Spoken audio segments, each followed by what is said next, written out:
Hi friends, welcomes to Vasantham Saravanan channel. இன்றைக்கி நம்ம சேனலில் ஒரு சூப்பரான ஸ்வீட் ரெசிபி தான் பார்க்க போகிறோம். நம்ம வாயில் வச்சதும் கரையக்கூடிய அப்படி டெம்டிங்காக இருக்கும், அந்த அளவுக்கு செம்மையாக இருக்கும் இந்த ஸ்வீட்டு. எங்கள் ஊர் செஞ்சி விழுப்புரம் மாவட்டத்தோட ஒரு ஸ்பெஷலான ஸ்வீட் ரெசிபி முட்டை மிட்டாய் தான் இன்றைக்கி நம்ம இந்த வீடியோவில் பார்க்க போகிறோம். செஞ்சி ராஜா ராணி கோட்டைக்கு மட்டும் கிடையாதுங்க, இந்த முட்டை மிட்டாய் ரெசிபிக்குமே ரொம்ப ஃபேமஸான ஒரு ஊர் தான். எங்கள் ஊரில் கிடைக்கக்கூடிய இந்த டெம்டிங்கான ஒரு சூப்பரான ஸ்வீட் ரெசிபி தான் இன்றைக்கி இந்த வீடியோவில் எப்படி செய்யுதுன்னு பார்க்க போகிறோம். வாங்க இப்போ வீடியோக்குள்ளே போகலாம். வீடியோக்குள்ளே போகிறதுக்கு முன்னாடி நம்ம வசந்தம் சரவணன் சேனலை சப்ஸ்கிரைப் பண்ணாதவங்க சப்ஸ்கிரைப் பண்ணிக்கோங்க, கூடவே இருக்க பெல் ஐக்கானையும் கிளிக் பண்ணிக்கோங்க.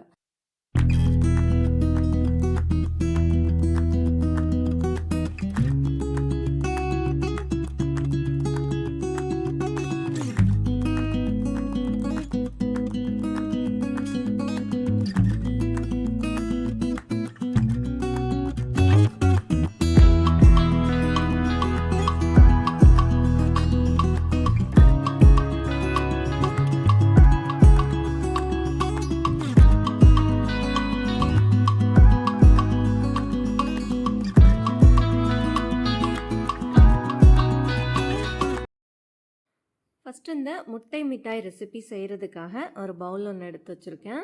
இப்போ இந்த பவுலில் ஒரு 200 கிராம் அளவுக்கு கோவா சேர்த்துக்கிறேன். இந்த கோவா இனிப்பு இல்லாத கோவா, கடைகளில் கேட்டோம்னா அன்ஸ்வீட்டன் கோவா அப்படின்னு சொல்லி கிடைக்கும் நமக்கு.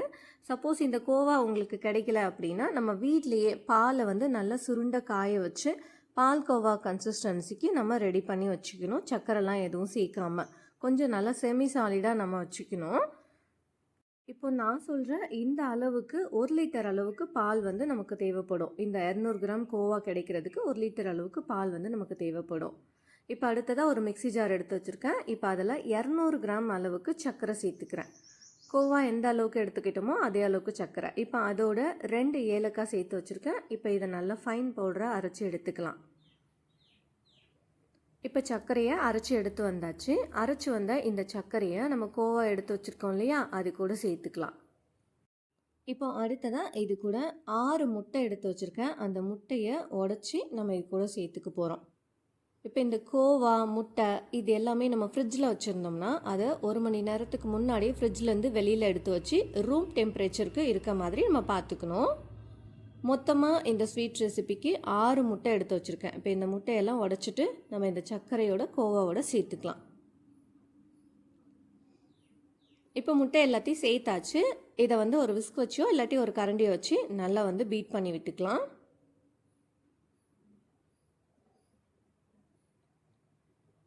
இப்போ இதை நல்லா மிக்ஸ் ஆகி நல்லா ஸ்மூத்தாக நமக்கு கிடைக்கணும். ஆனால் கோவா பார்த்திங்கன்னா கொஞ்சம் திக்காக இருக்குது, அதனால் கெட்டி கட்டியாக இருக்கிறதால நான் இந்த அப்படியே மிக்ஸி ஜாருக்கு சேர்த்துக்க போகிறேன். மிக்ஸி ஜாரில் சேர்த்துட்டு இதை அப்படியே அரைச்சி எடுத்துக்க போகிறோம்.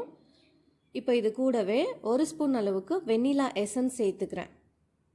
இந்த எசன்ஸ் எதுக்காக சேர்த்துக்கிறோம்னா இந்த முட்டையோட ஸ்மெல் ரொம்ப அதிகமாக வராமல் இருக்கிறதுக்காக இந்த வெண்ணிலா எசன்ஸ் சேர்த்துக்கிறோம். இப்போ அடுத்ததான் இது கூடவே ஒரு சீக்ரெட் இன்க்ரீடியண்ட்டாக குங்குமப்பூ இது கூட சேர்த்துக்கிறேன். இந்த குங்குமப்பூ எதுக்காகனா இந்த முட்டை மிட்டாய்க்கு நல்ல ஒரு ஃப்ளேவர் கொடுக்கும், அதோடு கூட நல்ல கலரும் கொடுக்கும். சாப்பிடும்போது இதோட ஃப்ளேவர் ரொம்ப சூப்பராக இருக்கும் நமக்கு. இப்போ கொஞ்சமாக குங்குமப்பூ சேர்த்துட்டு இதையும் நல்லா நம்ம கலந்து விட்டுக்கலாம்.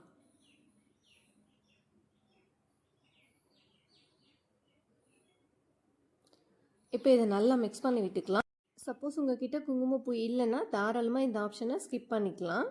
இப்போ அடுத்ததாக இது கூட சேர்த்துக்கிறதுக்காக நெய் எடுத்து அதை நல்லா உருக்கி வச்சுருக்கேன். இப்போ அந்த உருக்கின நெய்யிலேருந்து ஒரு 25 ml இது கூட நம்ம சேர்த்துக்க போகிறோம். அதுலேருந்து சும்மா ஒரு 1/2 ஸ்பூன் நெய் மட்டும் அப்படியே எடுத்து தனியாக வச்சுக்கிறேன். இப்போ இந்த மெஷர்மெண்ட் எல்லாமே கரெக்டாக இருந்துச்சுன்னா நமக்கு முட்டை மிட்டாய் சூப்பராக கிடைக்கும். நமக்கு 25 ml மட்டும் நெய் சேர்த்துக்கிட்டால் போதுமானதாக இருக்கும். இந்த நெய் தான் இந்த முட்டை மிட்டாய்க்கு ஒரு சூப்பரான ஒரு டேஸ்ட்டு ஃப்ளேவரை கொடுக்கும். இப்போ இது எல்லாத்தையும் நம்ம எடுத்து ஒரு மிக்ஸி ஜாருக்கு சேர்த்துக்கிட்டோம். மிக்ஸி ஜாரில் சேர்த்துட்டு நல்லா ஃபைனாக இதை அடித்து எடுத்துக்க போகிறோம். சப்போஸ் உங்ககிட்ட பீட்டர் இருந்ததுன்னா நீங்கள் பீட்டர் மூலயமா கூட இதை அப்படியே நம்ம அடித்து எடுத்துக்கலாம். ஏன்னா இந்த கோவா கொஞ்சம் கெட்டி கெட்டியாக இருக்குது இல்லைங்களா, அது மாதிரியே இருந்துச்சுன்னா நமக்கு முட்டை மிட்டாய் செய்கிறதுக்கு ஈஸியாக இருக்காது. இது கொஞ்சம் ட்ரையாக இருக்குது, இந்த கோவா ரொம்பவே ட்ரையாக இருந்துச்சு. இப்போ பாருங்கள் மிக்ஸி ஜாரில் சேர்த்துட்டு இதை நல்லா அடித்து எடுத்து வச்சுருக்கேன். இப்போ நம்ம அதே பவுலுக்கு இப்போ இதை சேர்த்துக்கலாம். பாருங்கள் எவ்வளோ ஸ்மூத்தி மாதிரி இருக்குது பாருங்கள். இந்த கன்சிஸ்டன்சிக்கு நமக்கு இருக்கணும்.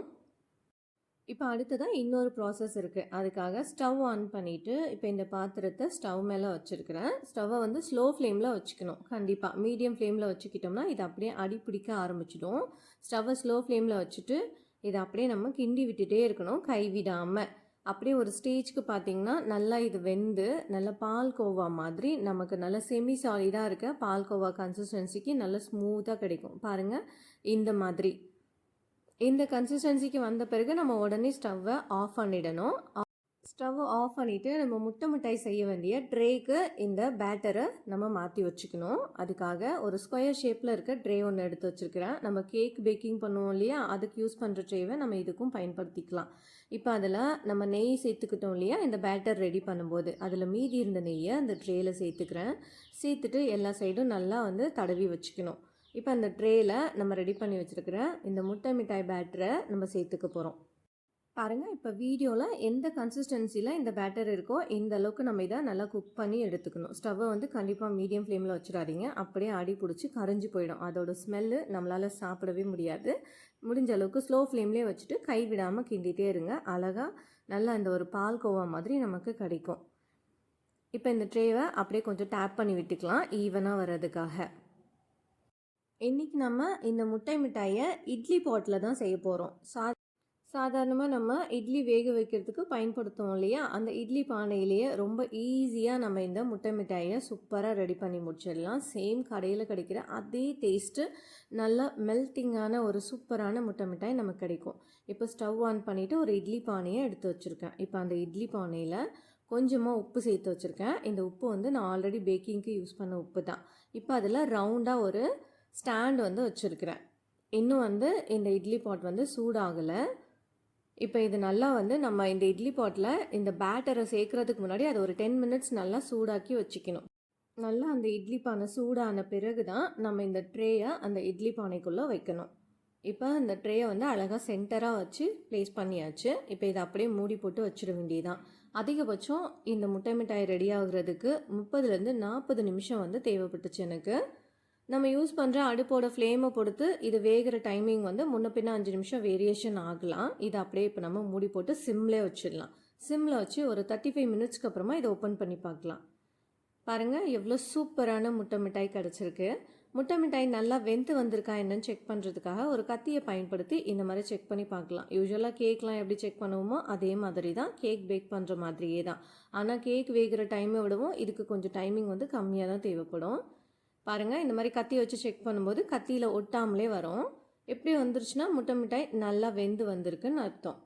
இப்போ நம்ம இதை அப்படியே இந்த ட்ரே எடுத்து வெளியில் வச்சிடலாம். வெளியில் வச்சுட்டு நல்லா கம்ப்ளீட்டாக ஆறுன பிறகு தான் இதை நம்ம ஒரு பிளேட்டுக்கு ட்ரான்ஸ்ஃபர் பண்ணணும். அப்படி இல்லைன்னா உடஞ்சி வந்துடும் நமக்கு. இப்போ முட்டை மிட்டாய் இன்னும் அதே ட்ரேயில் தான் இருக்குது. இப்போ அதுக்கு மேலே கொஞ்சமாக வந்து நெய்யை இந்த மாதிரி தடவி வச்சுக்கிறேன். இது எதுக்காகனா அது மேலே இருக்க லேயர் வந்து கொஞ்சம் சாஃப்டாக இருக்கும் நமக்கு, அதுக்காக சும்மா அப்ளை பண்ணி வச்சுருக்கிறேன். ஒரு 1/4 டீஸ்பூன் நெய் இருந்தாலே போதுமானதாக இருக்கும். இப்போ இதை நல்லா அப்ளை பண்ணியாச்சு. அடுத்ததாக நமக்கு தேவையான ஷேப்க்கு இதை நம்ம கட் பண்ணி வச்சுக்கலாம். கட் பண்ணிவிட்டு நல்லா ஆறின பிறகு தான் இதை நம்ம எடுக்கணும். அப்போ தான் நமக்கு வந்து அழகாக அந்த கேக் மாதிரி சூப்பராக கிடைக்கும். ஆக்சுவலாக இந்த முட்டை மிட்டாய் பார்த்திங்கன்னா நமக்கு ரொம்ப ரொம்ப சாஃப்டாக இருக்கும் கையில் எடுக்கும்போதே. அதனால் இது வந்து நார்மலாக நம்ம கேக் எடுக்கிற மாதிரி உடனே கட் பண்ணி எடுத்துக்க முடியாது. கையில் எடுக்கும்போதே அப்படியே உடையும். அதுதான் இதோட ஸ்பெஷாலிட்டியே. பாருங்கள் இப்போ இந்த முட்டை மிட்டாய் நல்லா ஆறிடுச்சு. இதுலேருந்து ஒரு பீஸ் எடுத்து வெளியில் காமிக்கிறேன் பாருங்கள். பாருங்கள் பார்க்கும்போதே எவ்வளோ சாஃப்டாக இருக்குது பாருங்கள். அப்படியே உடையும் நம்ம கையில் எடுக்கும்போது. அந்த அளவுக்கு நல்ல மவுத் வாட்டரிங்காக டெம்டிங்காக இருக்கும் இந்த ஸ்வீட்டு. இப்போ இந்த ஸ்வீட்டோட ஸ்பெஷாலிட்டி ஒன்று இருக்குங்க. இது வந்து நம்ம செஞ்ச முதல் நாளை விடவும் 2 நாளுக்கு அப்புறமா 3ஆவது நாள் நம்ம சாப்பிடும்போது தான் ரொம்ப ரொம்ப சூப்பராக இருக்கும். அந்த அன்றைக்கெலாம் நம்மளால் கையிலே எடுக்க முடியாது. அப்படியே அவ்வளோ சாஃப்டாக இருக்கும் இந்த ஸ்வீட்டு. கடைகளில் கிடைக்கிற எக்ஸாக்டான அதே டேஸ்ட்டில் நமக்கு சூப்பராக வீட்டிலே கிடைக்கும். 2 நாள் கழித்து சாப்பிட்டு பாருங்கள். ஆனால் இதோட டேஸ்ட்டு நம்ம செஞ்ச அன்றைக்கே அப்படியே சாப்பிட்டுட்டே இருக்கணும் அப்படின்ற மாதிரி தோணும். இந்த ஸ்வீட்டு கொஞ்சம் கூட திகட்டவே திகட்டாது. இதோட எக்ஸாக்டான டேஸ்ட்டு கடையில் கிடைக்கிற மாதிரியே டேஸ்ட் வேணும்னா செஞ்சு வச்சுட்டு அப்படியே 2 நாளுக்கு அப்புறமா எடுத்து இதை நீங்கள் சாப்பிட்டு பாருங்கள். இல்லை செகண்ட் டே கூட சாப்பிட்டு பாருங்கள், அதுவுமே நல்ல சாஃப்டாக இருக்கும். இன்னும் 3வது நாள் எடுத்து சாப்பிடும்போதெல்லாம் நமக்கு கையிலே எடுக்க முடியாது, அந்தளவுக்கு ரொம்ப சாஃப்டாக இருக்கும். அப்படியே எடுக்கும்போதே உடைய ஆரம்பிக்கும். அந்தளவுக்கு சூப்பராக இருக்கும். ட்ரை பண்ணி பாருங்கள். அதே மாதிரி ஒரு 2 நாள் கழிச்சு தான் இதோட எக்ஸாக்ட் டேஸ்ட், ஒரிஜினல் டேஸ்ட் வரும் அப்படின்னு சொல்லிட்டு நம்ம செஞ்ச உடனேவும் எடுத்து ஃப்ரிட்ஜுக்குள்ளே வச்சிடக்கூடாது. அப்படி நம்ம ஃப்ரிட்ஜுக்குள்ளே வச்சாலும் இது அப்படியே நார்மலாக நம்ம ஃப்ரிட்ஜுக்குள்ளே எது வச்சாலுமே கொஞ்சம் ஹார்ட் ஆகிடும் இல்லைங்களா?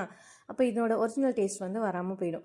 நீங்கள் வெளியிலே வச்சுருங்க. வச்சுருந்து 2 டேஸ்க்கு அப்புறமா 3வது நாள் இதை நம்ம சாப்பிட்டு பார்த்திங்கன்னா அவ்வளோ ஒரிஜினலான சூப்பரான டேஸ்ட் வந்து நமக்கு கிடைக்கும். அதுக்கப்புறமா வேணால் நம்ம ஃப்ரிட்ஜில் வச்சு நம்ம ஸ்டோர் பண்ணி வச்சுட்டு தேவையானப்போ எடுத்து சாப்பிட்டுக்கலாம். அவ்வளோதான். ஒரு சூப்பரான, சுவையான, வித்தியாசமான டேஸ்ட்டில் வாயில் வச்சதும் கரையக்கூடிய இந்த முட்டை மிட்டாய் சூப்பராக செஞ்சு முடிச்சாச்சு. ரொம்ப சிம்பிளான மெத்தடில் குறைஞ்ச இன்க்ரீடியண்ட் வச்சு ஒரு சூப்பரான மவுத் வாட்டரிங்கான ஸ்வீட் ரெசிபி, முட்டை மிட்டாய் ரெசிபி நம்ம பார்த்தாச்சு. இதே மெத்தடை ஃபாலோ பண்ணி நீங்களும் உங்கள் வீட்டில் இந்த முட்டை மிட்டாயை செஞ்சு பாருங்கள். செஞ்சு பார்த்துட்டு இதோட டேஸ்ட்டு எப்படி இருந்ததுன்னு கமெண்ட் பண்ணுங்கள். இந்த ரெசிபி உங்களுக்கு ரொம்ப பிடிச்சிருந்தா இந்த வீடியோவை உங்களோட ஃபேமிலி அண்ட் ஃப்ரெண்ட்ஸ்க்கு ஷேர் பண்ணுங்கள், லைக் பண்ணுங்கள், கமெண்ட் பண்ணுங்கள். தேங்க்ஸ் ஃபார் வாட்சிங்.